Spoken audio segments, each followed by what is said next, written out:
E aí galera, vamos aqui ter início o curso de Física relativo ao primeiro ano do ensino médio, com a parte de unidades de medida e notação científica.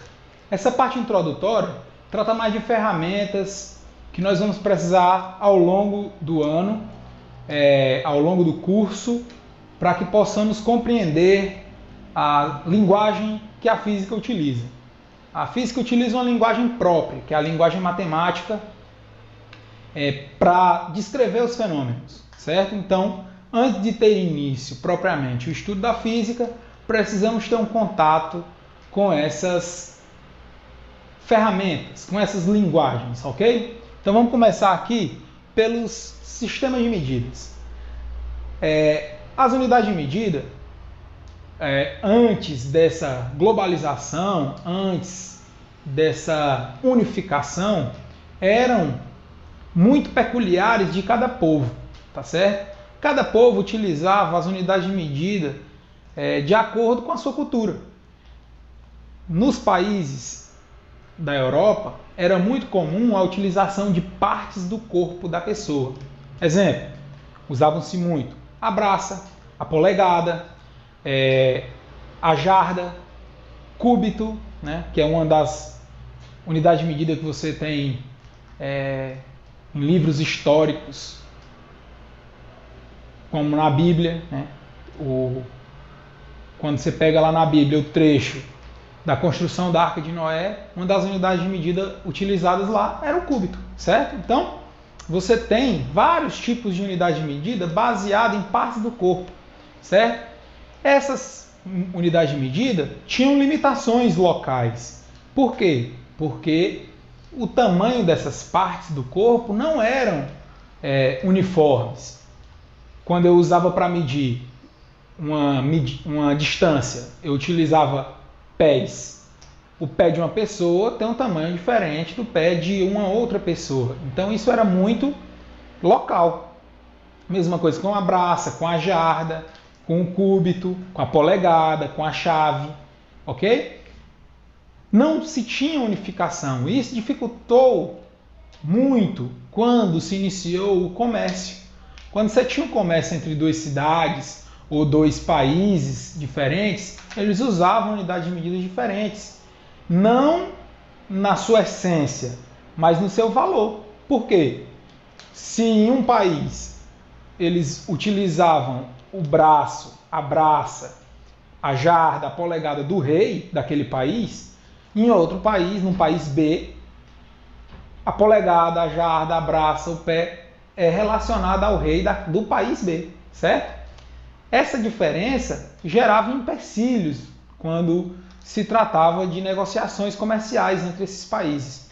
Então, com o desenvolvimento da humanidade, com o desenvolvimento maior do comércio, foi necessário que se estabelecessem unidades de medidas padronizadas, que tornaria possível a utilização em qualquer lugar que você chegasse, certo? E em vista disso, com o desenvolvimento da ciência também, foi feita uma reunião onde se estabeleceu o que nós chamamos hoje de Sistema Internacional de Medidas, que em alguns locais você vai achar MKS, que é metro, quilograma e segundo. Nessa reunião, eles estabeleceram as unidades padrões de distância, tempo, de massa, certo?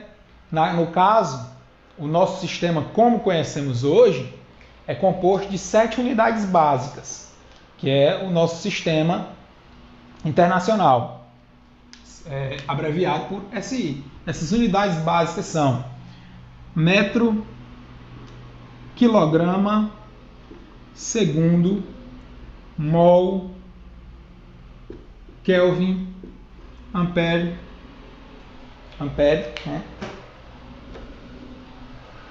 E candela, certo? Nós temos essas 6 unidades básicas: unidade de massa, quilograma; unidade de distância, metro; unidade de tempo, segundo; quantidade de matéria, mol; temperatura, Kelvin; corrente elétrica, ampere; intensidade luminosa, candela. Note que essas unidades de medida, elas têm uma representação diferenciada. Quando eu vou representar uma unidade de medida cujo nome é em homenagem a um cientista, essa unidade de medida tem que ser representada pela letra maiúscula, tá certo? Quando não é em homenagem a um cientista, letra minúscula. Por exemplo, o quilograma não é em homenagem a cientista nenhum, então o K é minúsculo. Já o Kelvin é em homenagem a um cientista, então K maiúsculo. Ampere, a mesma coisa, em homenagem a um cientista, então o A maiúsculo. Tá certo? O metro não é em homenagem a cientista nenhum, então M é minúsculo. Dentro dessas unidades, você tem as unidades derivadas e essas unidades derivadas são compostas por essas 7 aqui, certo? Exemplo, uma unidade bem conhecida na física, a unidade de velocidade média. No sistema internacional, a unidade de velocidade, metros por segundo. É a junção da unidade de comprimento, que é o metro, com a unidade de tempo, que é o segundo, ok? Então, é uma unidade derivada de uma dessas 7 unidades básicas. E nós temos inúmeras delas, que nós vamos conhecer ao longo do nosso curso, certo? Mas lembrando, as unidades que você encontra na física, todas elas são derivadas dessas 7 aqui, ok? E aí, nós vamos entender qual a diferença de um número para uma grandeza física, tá certo? Propriamente dito. É importante salientar que a física é uma ciência que no seu íntimo trabalha com medição. O que a física faz é medir fenômenos. Então, para que eu possa medir esses fenômenos, eu preciso desse sistema internacional aqui, ó. Eu preciso desse sistema de medidas. E é através dele que eu vou conseguir desenvolver o trabalho dentro da física. Agora, quando eu faço isso, eu tenho que ter em mente o seguinte: eu posso ter um número, tá certo? E eu posso ter uma grandeza física. O que é que diferencia essa grandeza física, com exceção das grandezas adimensionais? É a unidade de medida. Se eu coloco para você o número 5, eu estou apenas representando o numeral. Mas quando eu coloco uma unidade de medida, aí esse numeral transforma-se em uma grandeza física, porque ela tem essa representatividade material mesmo, certo? 5 é só um número. 5 quilogramas é uma porção ali de massa, beleza? Então eu transformo o número em uma grandeza física, adicionando a ele uma unidade de medida, certinho? Agora, dentro dessas unidades de medida, você vai ter, como eu disse, as unidades derivadas, que derivam daquelas 7. Você tem os múltiplos e submúltiplos. Exemplo, o metro. Eu posso ter o quilômetro, posso ter o centímetro, o milímetro. E esses múltiplos e submúltiplos, como o nome já diz, são algumas vezes a unidade ou uma parte dessas unidades. Eu posso ter uma quantidade maior, por exemplo, como é o quilômetro, 1000 metros, ou uma quantidade menor, tá certo? Como é o centímetro, tá, ok? Então, dentro dessas unidades de medida, eu vou precisar trabalhar com isso na física, com esses múltiplos e submúltiplos.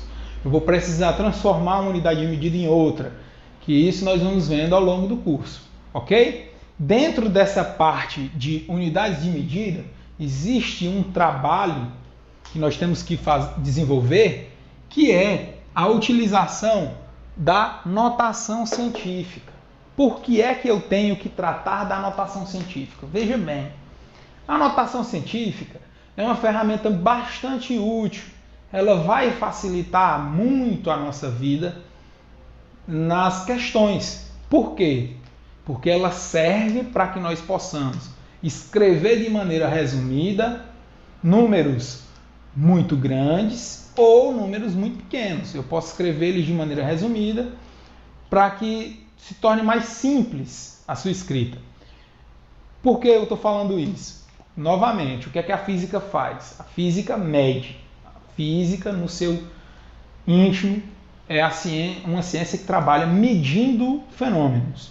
Esses fenômenos da física vão desde partículas menores do que o átomo, partículas subatômicas, até o estudo do universo, galáxias, de planetas, distâncias astronômicas, medidas astronômicas. Então, o trabalho da física vai desde números muito grandes a números bem pequenos. E isso acarreta uma dificuldade de escrever o número propriamente dito e de operar com ele, fazer multiplicações, divisões. E isso, a notação científica vai facilitar bastante. Exemplo, se eu pegar aqui na parte de notação científica, também conhecida como potenciação de base 10. Se eu pegar o número 0,000006, tem um número relativamente fácil de se escrever, mas coloca aqui mais 20 zeros. Se toda vez que você fosse expressar esse número, você precisasse escrever 20 zeros, daria muito trabalho, seria extremamente demorado, né? Se eu precisasse multiplicar, ou dividir, ou somar esse número, daria um trabalho danado. Então o que é que a gente faz? Escreve ele de maneira resumida, utilizando a notação de base 10. Como é que eu vou fazer isso? Ó, esse número aqui, por exemplo, fica 6 vezes 10 elevado a 1, 2, 3, 4, 5, 6, menos 6. Certo? Não é muito mais fácil, não é muito mais resumido você escrever esse número aqui? Então, qual a utilização da notação científica e para que ela serve? Para isso, para escrever números de forma mais resumida. Qual é o bônus que você tem com isso? As operações matemáticas. Multiplicar, dividir, somar. É muito mais fácil utilizando a notação científica. Inclusive, é muito mais fácil você transformar uma unidade de medida de múltiplos para submúltiplos utilizando a notação científica, ok? Então, é uma chave para a física. Utilizando ela e sabendo trabalhar bem com ela, a sua vida vai ser muito mais simples quando você estiver aplicando a física nos exercícios, certo? Quando a gente estiver praticando, quando a gente estiver treinando as habilidades vistas teoricamente, é muito mais fácil por notação. Precisamos entender isso bem. Então venha comigo, olha. Para a compreensão da notação científica, deixa eu limpar aqui o quadro todo. Para a compreensão da notação, o que é que eu preciso ter em mente? Existe uma regra. A regra é um número inteiro, um número que vai multiplicar uma base que é sempre 10, certo? Elevada a um expoente y. Esse é o formato, esse aqui, ó, é o formato da notação científica. Vai ter um número multiplicando 10 e 10 vai estar elevado a um expoente y.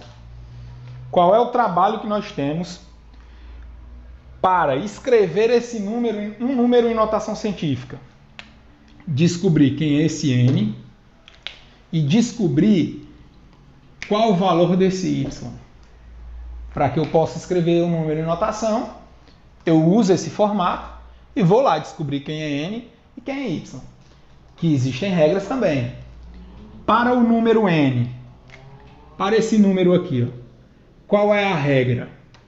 A regra é que esse número seja menor do que 10 e que seja maior ou igual a 1.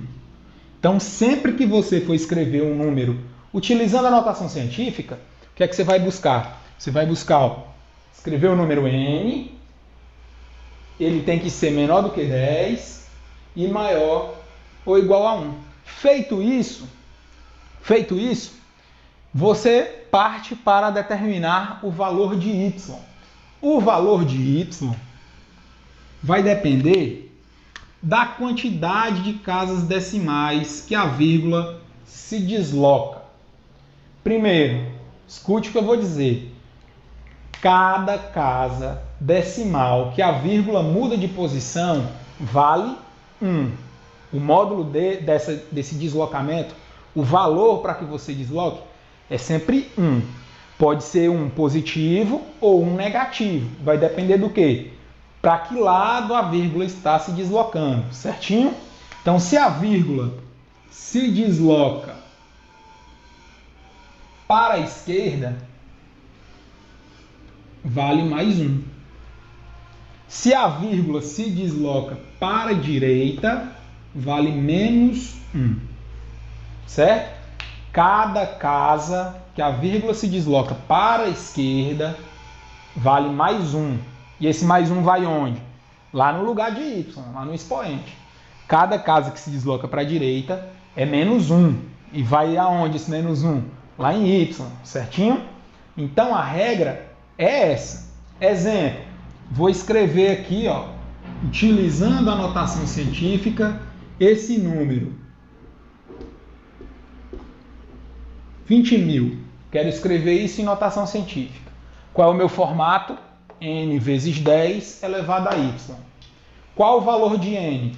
Pela regra, n obrigatoriamente tem que ser menor do que 10, maior ou igual a 1. Mas ali é 20.000. Como é que eu transformo 20.000 em um número menor do que 10?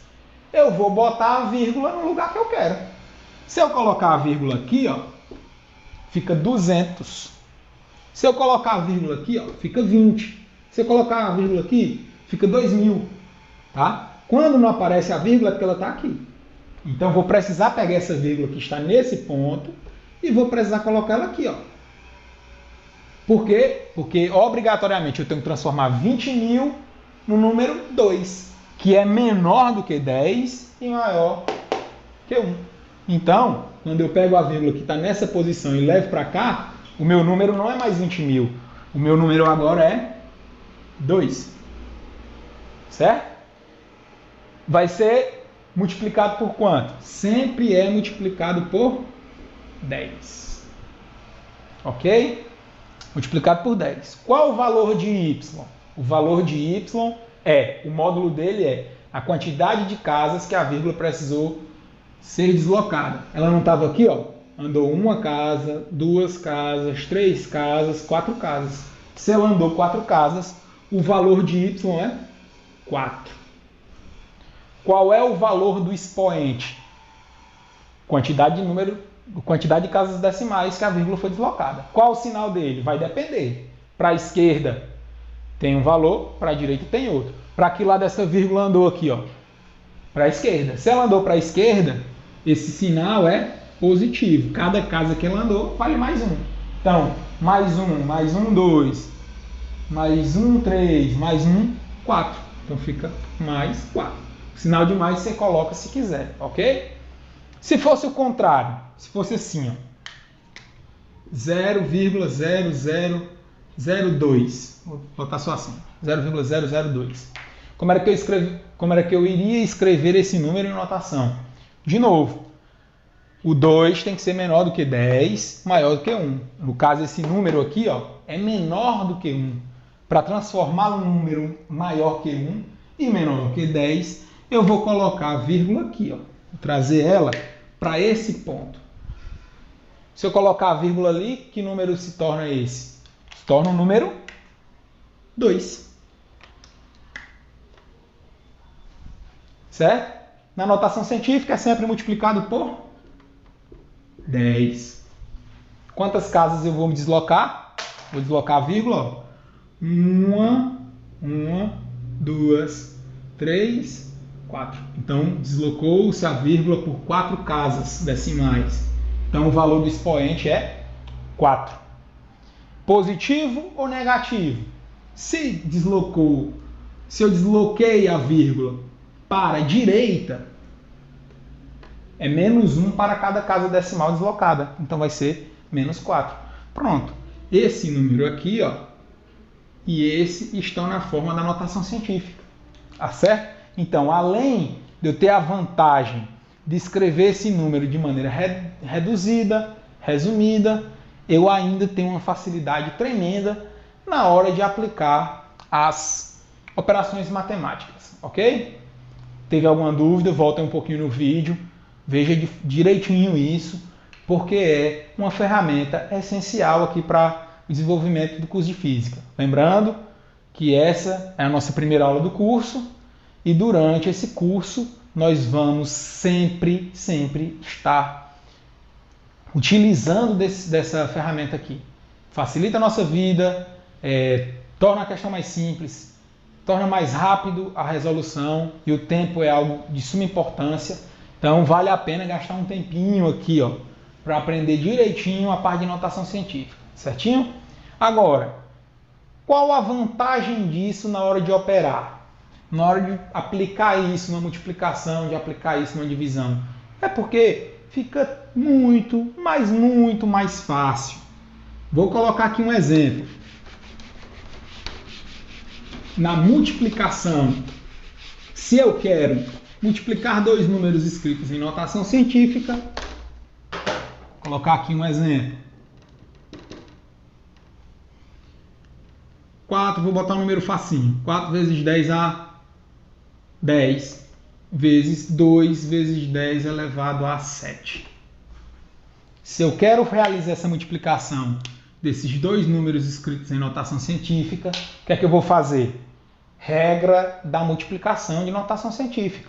Sempre você vai fazer a mesma coisa. Você vai pegar os números, aqui, ó, os números que multiplicam a base 10, multiplicá-los.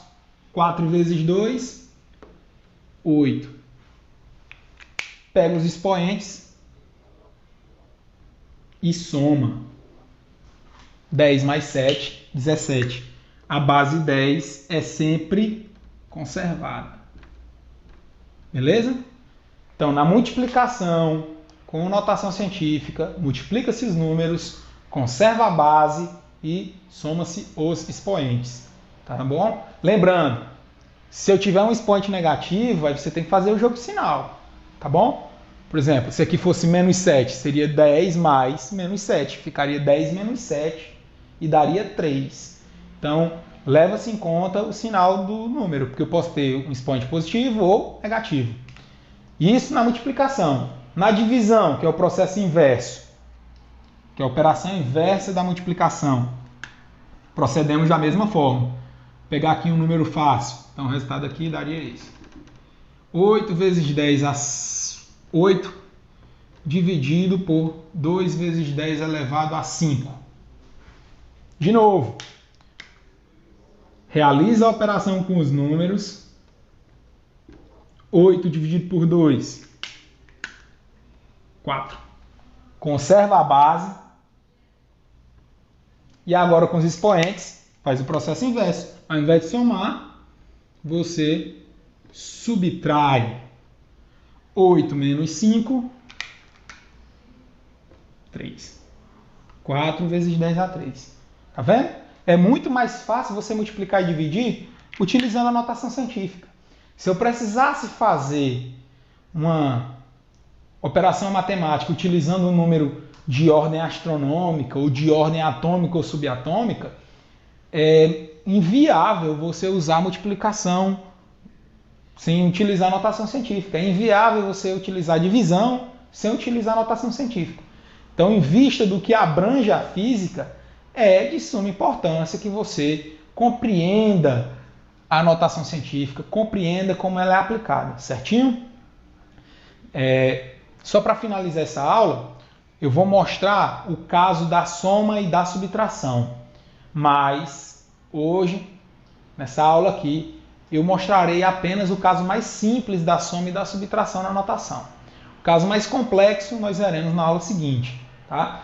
Para somar um número utilizando a notação científica e para subtrair, o processo é bem simples, desde que você preencha os requisitos. Quando é que eu posso somar ou subtrair números utilizando notação científica?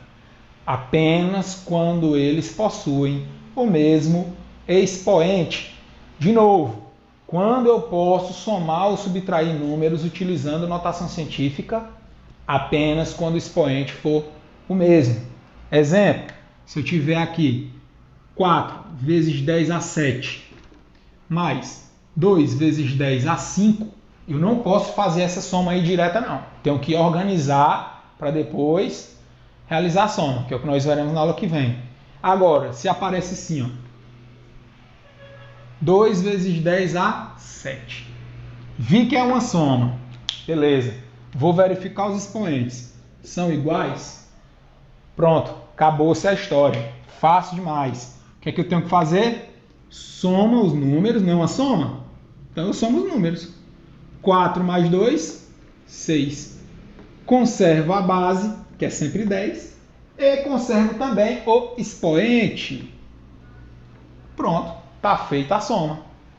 Certo? Se fosse uma subtração, 4 vezes 10 a 7 menos 2 vezes 10 a 7. A mesma coisa. Expoentes são iguais? Beleza. 4 menos 2, 2. Conserva a base e o expoente. Tá vendo? Então é muito fácil você somar, subtrair, multiplicar e dividir. Certo? Utilizando a notação científica. Por isso que nós precisamos ter isso aí na nossa mente de maneira bem consolidada. Nós precisamos estar afiados na notação científica, que é o que vai fazer com que nós tenhamos uma desenvoltura melhor nas questões. Agora, é só isso, somar e subtrair? Não. Quando os expoentes são diferentes, eu preciso ajustar isso antes. Agora isso fica para a nossa próxima aula, onde trataremos da soma e subtração com expoentes distintos, trataremos dos algarismos significativos, trataremos da realização das medidas em si, ok? Então, foi um prazer imenso, bom proveito!